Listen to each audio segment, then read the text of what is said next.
Hey everyone, welcome back. We're diving right back into our lessons with our new unit on Greek mythology, starting with our first text, the gods and goddesses of Olympus. So this is lesson number 1, and this video is assuming that you've already either read the text as it was sent to you online or watched the video that deals with the text. We're going to be using the text a lot today, so if you must have either read or watched the video, but I understand watching the video can sometimes be difficult in trying to find the text, so we're going to ask you to be patient, and to, hopefully by the time you watch this video, you'll have already received a internet copy of the Gods and Goddesses of Olympus. If not, in lieu of asking you to pause, well, when I ask you to pause the video today, you're going to not just pause, but you're going to have to go back and watch the other video to see if you can find the particular information and view parts of the text, or just wait and come back. I'm going to pause on some pages and hold it up to the camera so that you can find the evidence that we're looking for. So a little bit different today, but hopefully it'll help us accomplish the goal that we're trying to accomplish and enjoy the book and learn some new and interesting facts from it. So let's get started. Lesson number 1. Cool. This is going to be Gods and Gods of Olympus by Aliki. We're going through pages 4 to 17. And our objectives is we're going to draw inferences from a text by using our schema and details from the text. This is a skill that we've worked on all year long. It's a skill that all good readers are able to do, and good thinkers. We do it all day, every day. We never have all the information that we want for any particular scenario, and so what we need to do is take what we already know, the things that we've learned, what we can see in a text, and then make smart guesses about it. We're going to practice that quite a few times today in different circumstances throughout the story that we read. So let's go over the vocabulary. The first word is immortal, which means living forever. There's, depending on the kind of immortality that you're talking about with mythology, some people believe something is immortal can never die and it can never be killed. Some forms of immortal are just that they never die naturally, but they can be killed. And so that's just what the word immortal means, living forever. The second word is mingle, to come together or join with other people. It's what we're not allowed to do right now. We should not be coming together, joining people. You mingle at a party where you come together and you hang out. Number 3, the word is overthrow. That means to remove from power by force. And so many times in the past, when people wanted power, they wanted to be in charge, they would have to have the strongest army or just be the strongest people, and they would come in and say, "You're no longer in charge, king, I'm in charge." And that's overthrowing. We don't have that in this country anymore, where it's not taken by force. We vote for who's in power. And so that's what overthrow means. Number 4, the word is banish, to cast out of a country by official action, or cast out of sometimes just an area by official action.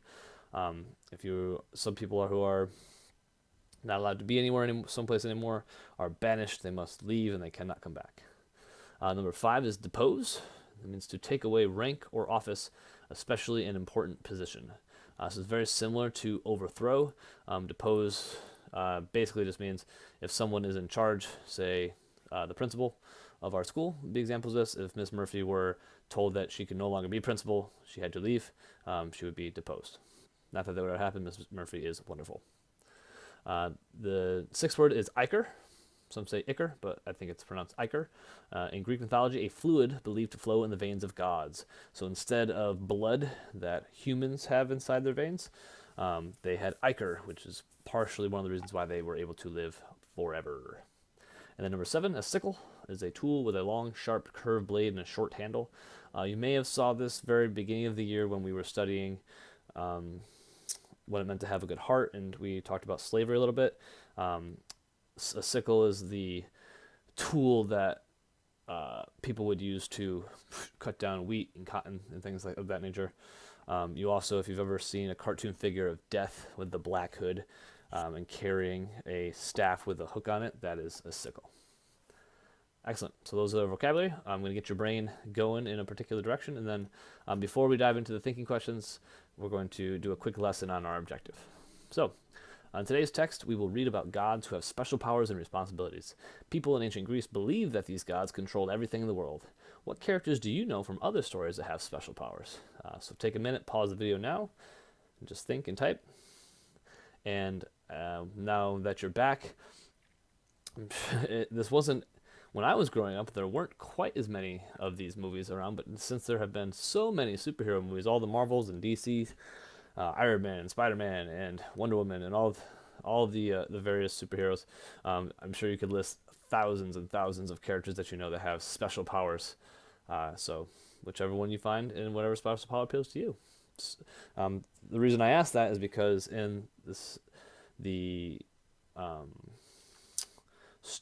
pages that we read today, all of the gods have particular powers that they're known, and as we learn more about them, they all have particular powers over certain domains or certain parts of the world or certain ideas, and so it's going to connect to the gods that we learn about. Awesome. And so, again, we're going to be diving into our objective, which is we are drawing inferences from a text by using our schema and details from the text. And so each one of our thinking questions is going to be an inference. It's a question that we can't know exactly the answer. We have to make a smart guess using what we already know and using what the text says. And the same thing with our exit ticket. This asks the question, how were Zeus and the other gods able to defeat the Titans in battle? And so we're going to try to make our smartest guess as we can and then use evidence from the text to help support that. Okay, we're going to make sure to explain what the text means, that we've made a smart guess from it, that we include details, and that we include background knowledge to make sure that our guess makes sense. And so to help us do that, I know this is a lesson that we've talked about a bunch this year, but we can always use a little bit of review. Let's dive in. Okay. So when we make inferences using details from the text, some keywords that you're going to need to know. First is an inference, and again, I know you guys have heard this 1,000 times, an inference is a smart guess. All right. In order to make that smart guess, we need to use two things. The first thing is our schema, and these are things that you already know. They can be from your life, as you get every day. It'd be things you learn from other books or movies or video games or anything really that you've learned, stuff that you already know to be true. And then details are just any kind of information from a text. So you'll see as we go through, when we use these two things, that's what's going to help us make the first one, an inference. Making inferences. An inference is putting two things together, details and our schema, to make the inference, a smart guess. These making inferences is incredibly important because as you read more and more complicated books, the author is not always going to give you all the information, and that's just the way life is. You don't always get information. You have to make smart guesses based on what you have. See, spot, run. When you were in kindergarten, there's no inferences. There's spot, the dog, it's running. Very, very simple. But as things get more complicated, the author doesn't always give us all the information because he or she may want to be mysterious, or they're just trusting that you're smart enough to figure some stuff out on your own, and they don't have to explain every little thing. And so I'm going to give you some quick examples. So a detail from a book can be something like, Amanda came into the house. She was dripping wet from head to toe. And now we know as people that when it rains, people come in wet from outside. That's something that we know. And if we put those two together, we can probably make the guess that it's raining outside. The detail said that she came inside when she was dripping. I know that if people are outside and it's raining, they come in wet, so it's probably raining outside. And so that all makes sense. I'm sure a lot of you are like, duh, Ms. Holtz, of course. But here's where some of us get tricked. Sometimes we see a detail, we make our smart guess, and then we stick so hard to that guess that even when we see new information, we don't change it. And so we need to do something called reevaluate, which means as we get new information, we might have to change the guess that we've made. Okay? This is really important because sometimes we get stuck in our guesses and they end up not being good guesses based on new information. So let's take a look. Still using these details, but the sun was shining through the window outside and hot air blew in when the door opened. And so, she's dripping wet from head to toe, making the guess that it's raining outside. But out the window, the sun was shining, and when she opened the door, hot air came in.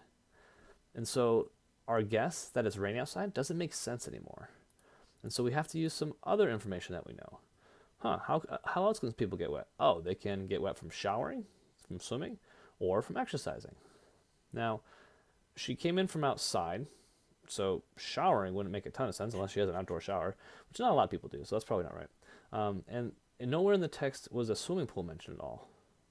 So these two guesses don't really make the most sense, but exercising makes sense. It's hot outside. She's dripping head to toe.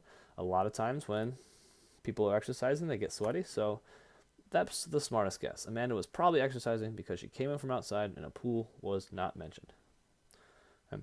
And so that's kind of the next step of our inference making. We have to just make sure that as we're reading, the new details that we get match our inference. And if they don't, we have to start to change our inference so that it actually makes sense. It's logical. That feel good for people? I hope so. There's one more thing I'm going to talk about that has a little bit to do with this, but it more just has to do with answering questions. When we make inferences, we're asked a question and we have to make an inference about that question because we don't have the direct answer. Okay? And so I think what happens a lot of times in our tests and then in our worksheets, we're asked questions, but we answer them wrong because we're not actually matching up our question words. Okay? There's a bunch of regular question words that we see all the time, and they should be answered with particular responses. And so I'm going to go through a bunch of the most common question words and just show briefly the kind of answer that you should give back. And I know, again, when we go over this, it's going to seem really simple and like, yeah, no duh, Mr. Von Holtz. But so many times I see people answer questions, certain question words with answers that don't match the question word. And you'll see what I mean in just a second. So if you're being asked the question, who, the answer should be some kind of person.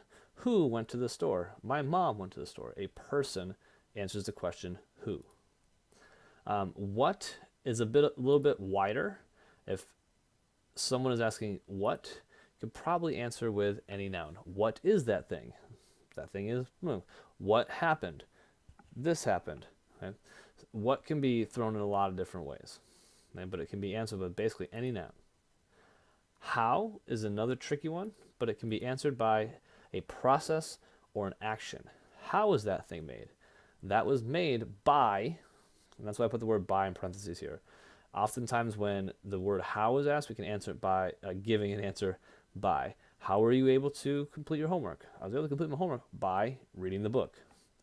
Okay? And so answering how with a process of how to do something or an action, something that someone did. Okay? The next couple are pretty obvious. Where is going to be a place that we answer with. Where did you go? I went to the store. When is going to be either an answer of time or of order. When did you go to the store? I went at 3 o'clock, or I went before I had dinner. Okay? Either time or order. And then the last one, it's being covered up right now. Why is going to be answered with a reason or a cause, using usually the word because. Why did you go to the store? I went to the store because we ran out of food. I was hungry. Okay? And so, again, I know this can seem pretty simple, but every single question we're going to be answering today has a question word, and we need to make sure that we're answering the question word with the kind of response that makes sense. That's pretty simple and self-explanatory, and I want to make sure that it's just something that I often see students make mistakes on that I wanted to take the time to visit now.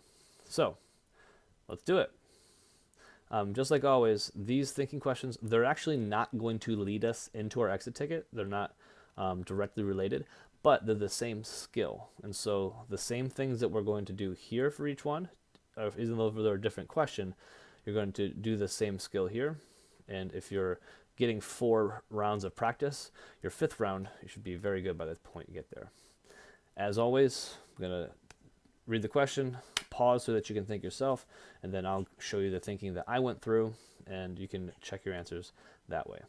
For this, we are going to be using specific details from the text, so when you see me give specific details, I'm going to type them out exactly as you should type them out, so that even if, unless you find different details, and then you can use those details as well.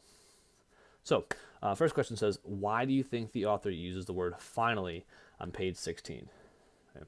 And before you pause, just to flip back to these questions, the question is asking why, and so we should answer with a reason or a cause. The author is using the word finally because. All right, so go ahead and pause. Now that you're back, let's discuss. Okay. I'm going to turn to page 16. And adjust my camera. And even if it, just so everyone is aware of this, if it's asking, if the question is something about page 16, that means some of the evidence might be on page 16, but some of the evidence might be before, some of the evidence might be afterwards. And so, right here, yeah, getting wrapped up in chords, too many chords. This is where it says finally. Mother Earth was finally at peace. Okay? And so, that's where the author uses the word finally. But it doesn't really tell us here why the author used the word finally. So I'd have to make a smart guess. I'm going to go back a little bit. I know that people usually use the word finally when something has been going on with a long time.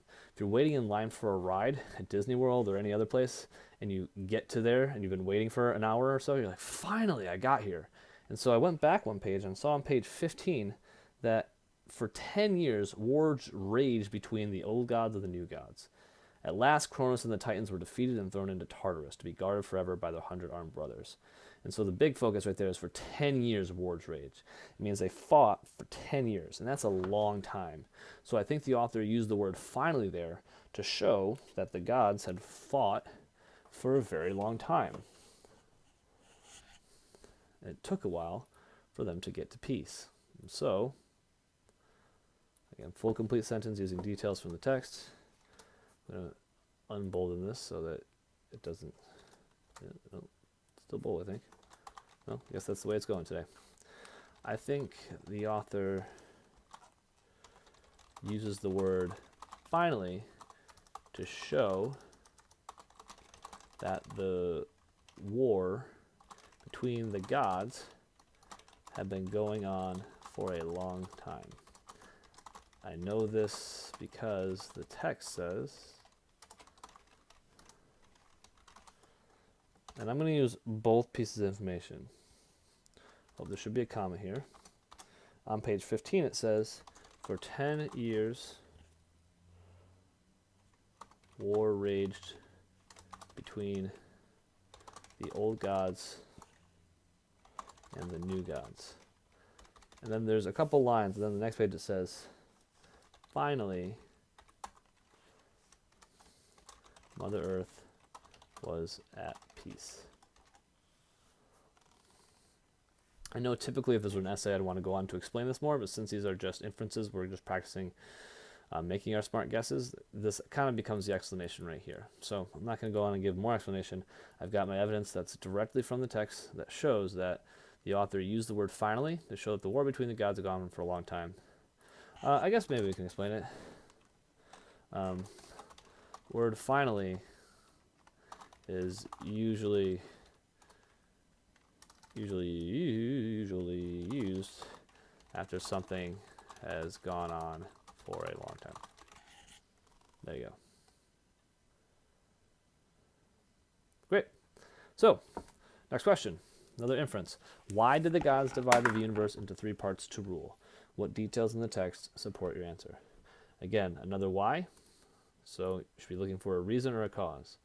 The gods divided the universe into 3 parts because, okay, go ahead and pause the video. Go ahead and dive into the text to find your thinking. Now that you're back, I'm going to show you what I thought. Again, I think there's a lot of different responses to this.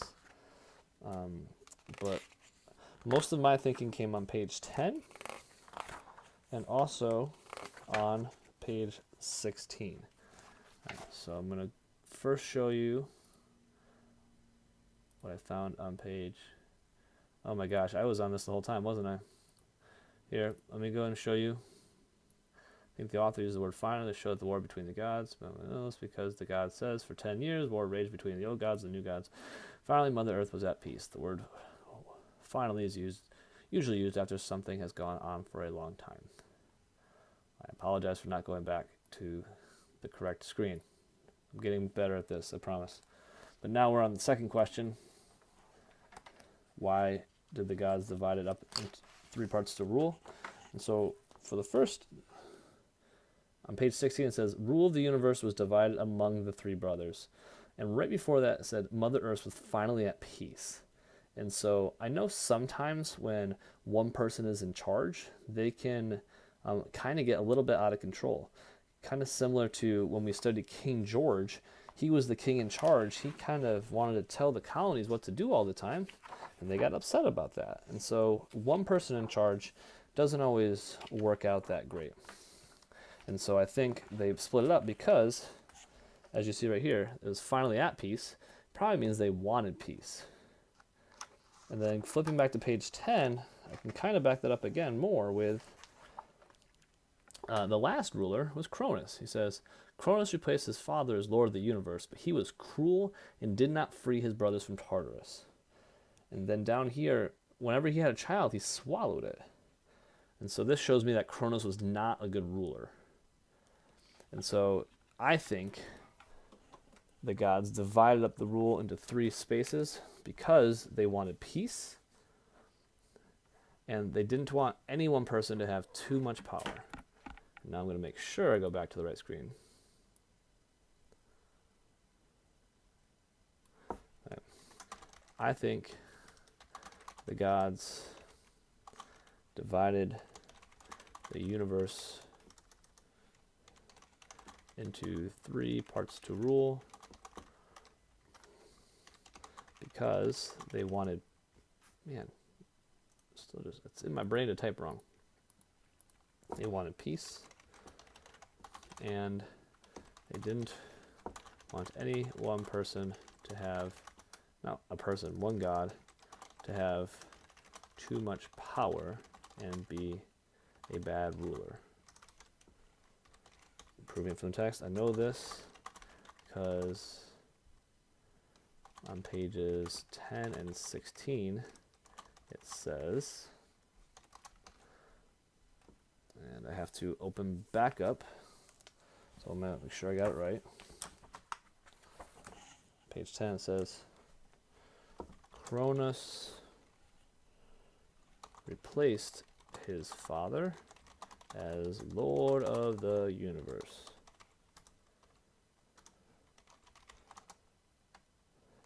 But he was cruel. And then going to page 16,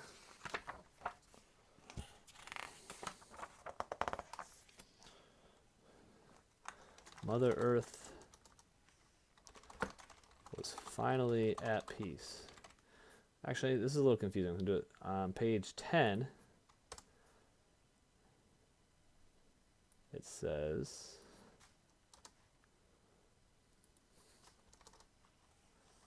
and then I'll write what's in, I'll say on page 16, it says, Mother Earth was finally at peace, rule of the universe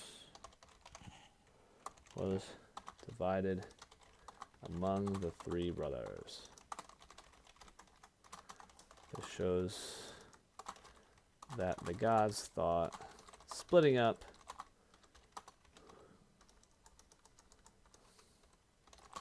the power among themselves would keep Earth more peaceful. Excellent. Very, very good. Now, 2 more inferences. Number 3 says, who were the 12 golden thrones for? What details in the text support your answer? Okay. So again, this is a who question, so it should be answered with a person or people. So go in, find what you think, and then when you come back, we'll explain. Great. Now that you're back, this one is as close as you can get to a right there. You don't really even have to make a guess. It kind of tells you, but still is not completely obvious. On page 17, it says the Cyclopses built thrones. Right here it says the Cyclopses built the victors a palace on Mount Olympus with 12 golden thrones inside. For Zeus shared his powers with his brothers, his sisters, 6 of his children, and Aphrodite, the goddess of love. There, the great Olympians live forever.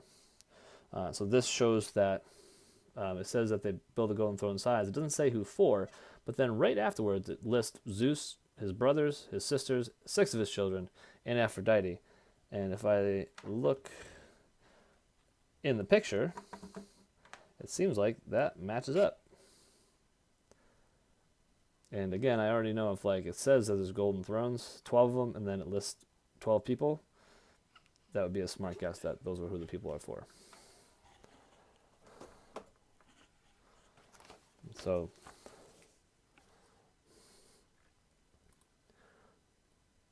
almost forgot to do it again. Back to the regular screen. Here we go.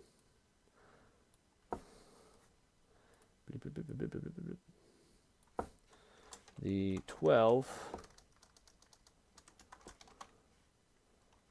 I don't want a 4 there. The 12 golden thrones were for Zeus, his siblings, some of his children, and the goddess of love, Aphrodite.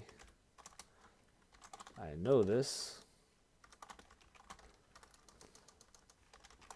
because in the text on page 17, it says, and I'm opening back up because I want to say Gatsby, Zeus shared his powers with his brothers, his sisters, 6 of his children, and Aphrodite, the goddess of love. Oop, that's a goddess of love. I wonder if the term afro for hair comes from Aphrodite. Probably not. Just curious. All right, next one. Last one before we get to the exit ticket. Number 4, according to this text, who was the first god and what was her most important accomplishment? So, again, it's a who question, so it should be answered with a person. So take your time, go back into your text, find your details, what you think. Pause the video. Great, now that you're back. Again, this one, it's a who, so it's relatively straightforward. But if you forgot, you can go back to the, when I'm thinking it says first, I'm going to go look at the beginning to find my evidence. So I go back to the very beginning of what we read. And it's actually right there. On page 6, it says, in the beginning, Gaia, the earth, grew out of a dark space named Chaos. And so that shows me that Gaia was the first god. And then her most important accomplishment is all kind of connected. She gave birth to Uranus, the sky. And then over here it says Uranus reigned. Oh, that's super blurry. How do I unblurify that? Be less blurry. There you go. Uranus rained down on young Gaia, and plants, animals, and rivers appeared. Gaia became Mother Earth, mother of all things, and mother of the first gods, like Te Fiti. I think Gaia came long before Te Fiti, but maybe not. And so it shows us that she gave birth to the sky, which reigned and brought about all living things. So her most important accomplishment, in my mind, it's important that things live, so she gave birth or life to everything on earth. And again, we know she's the first because in the beginning, and then it says Gaia the earth. So she's what came first out of chaos. So I can see that some people might guess chaos is the first god, but it seems like chaos was indicated as nothing. So I would say that Gaia is the first god. Back to the regular screen. Okay.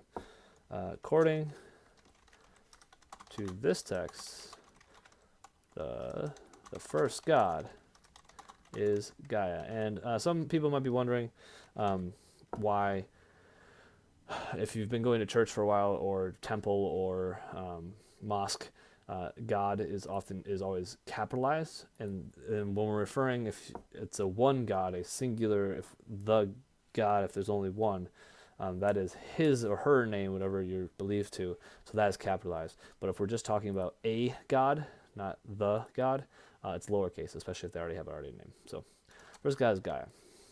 Her most important accomplishment was bringing all life to the earth. And it doesn't ask for specific details in the text. I went and just gave them specific, I just showed you specific details. So just to save a little time for you, I'm not going to list it there. You can if you want. That would show that you get some even more practice of finding the evidence from the text. All right. So we've been doing it. We've been making inferences. We've been asked a specific question. We go and find details from the text. We use what we already know, our schema, and we make smart guesses. Other than probably the third question, the rest of these, the answers aren't right there. We had to guess. We don't know for sure if this is why the author used the word finally, but knowing what we know about the word finally and about what was happening in this story, it makes sense that the author was using finally to show that the war had gone on for a really long time. But like I said, these are all smart guesses, but we've done the best that we can to make sure that they're the smartest guesses that we can make. Excellent. So, to our exit ticket. Now, it's very much like the last four. We have a question. It says, how were Zeus and the other gods able to defeat the Titans in battle? And so this is a how question. So there's probably a process or an action. All right. So check back into your text. Find how Zeus was able to defeat the Titans, and the evidence that backs it up will be our answer to part B. Go ahead and pause the video and do that on your own. And now that you're back, I know the answer and I can tell it to you right away, but let's go through each one of these choices. Okay, so they had help from the Cyclopses and Hecatogen cherries. Let's see if that's backed up in the text at all. And it is. If you look, and again, a lot of these things we're going to see that are true, but maybe not answering the questions of how Zeus and the other gods were able to defeat the Titans in battle. Okay. And so, where I went back to, and I'm going to switch over to the camera. I'm back to where the battle began. Zeus, on page 12, started to overthrow his father Cronus by getting Rhea to help him. Metis gave Cronus a drink to spit up Zeus's siblings. And it says, Zeus freed their uncles from Tartarus, and together they prepared to fight the Titan. And so once that happens, here we see the Cyclopses, who were great builders and smiths, made the weapons. So it seems like the Cyclopses were there to help them. And then down here, at last, Cronus and the Titans were defeated and thrown into Tartarus to be guarded by their 100-armed brothers, which were the Hecatogenaries, which we saw way back. Sorry that I'm moving the camera away. The Hecatogen cherries, right there. It seems like they helped fight the battle and make weapons, and so that answer seems to make some decent sense. Bloop. Now, let's still make sure we go through the rest of these. They built a great palace for themselves on Mount Olympus. This is partially true. They did end up having a palace for themselves, but it happened after they defeated the Titans in battle. So if they did it after they defeated, then that can't help. So B can't be it. They were born the children of Gaia and Uranus. Now, that's also just not true. Right? The children of Gaia and Uranus, if we look on page... This is why details are so important. The children in Gaia and of Uranus are the Titans. They're not Zeus and their brothers. And his siblings, sorry. I'm going to grab this one more time. These are the children of Gaia and Uranus. But they were the firstborn, the Titans. They were not Zeus and his friends. So that's not why they were able to beat them. Or how they were able to beat them. It just doesn't match up. And then the last, they conquered the heavens, seas, and underworld. Now, again, this is kind of like the second one is true. They did conquer the heavens, seas, and underworld, but they only did that after they defeated the Titans in battle. So can it be how they were able to? No. It doesn't make sense because it happened afterwards. So the best choice is A. They were able to defeat the Titans by help from Cyclopses and the Hecatogen cherries. Now, which is the strongest evidence in the text to support the answer to part A? We went and found it. It says that Zeus replaced Cronus as the king of the gods. Again, doesn't have anything to do with helping this or getting help from the Cyclopses and Hecatogenaries. The Hecatogenaries guard over the Titans in Tartarus. I could see why someone would think this is true, but again, this happens after Zeus and the gods defeat them, and so that would not support that they helped them, because this happened afterwards. Zeus shared his powers with his brothers, sisters, and children. Again, true, right? But it doesn't connect to our original inference here. They had help from the Cyclopses and the Hecatogenaries. Okay? But then D says the Cyclopses made great weapons for Zeus and his brothers. This supports the idea that they had help from the Cyclopses. The Cyclopses helped them by making great weapons. And so the best evidence to support our choice here is D. The Cyclopses made great weapons for Zeus and his brothers supports the idea that Zeus and the other gods were able to defeat the Titans because they had help from the Cyclopses and the Hecatogenaries. Whew. That was a lot of words. Hope you stuck with it. I'm done. You did it. We're done. Lesson number 1, inferences. Zeus is now, and his siblings are now in control of Olympus, and next time we read, we'll see and learn even more about them, and I hope you feel more comfortable making inferences using the details from the text and the stuff you already know to make smart guesses. This has been fun. We'll catch you in the next video.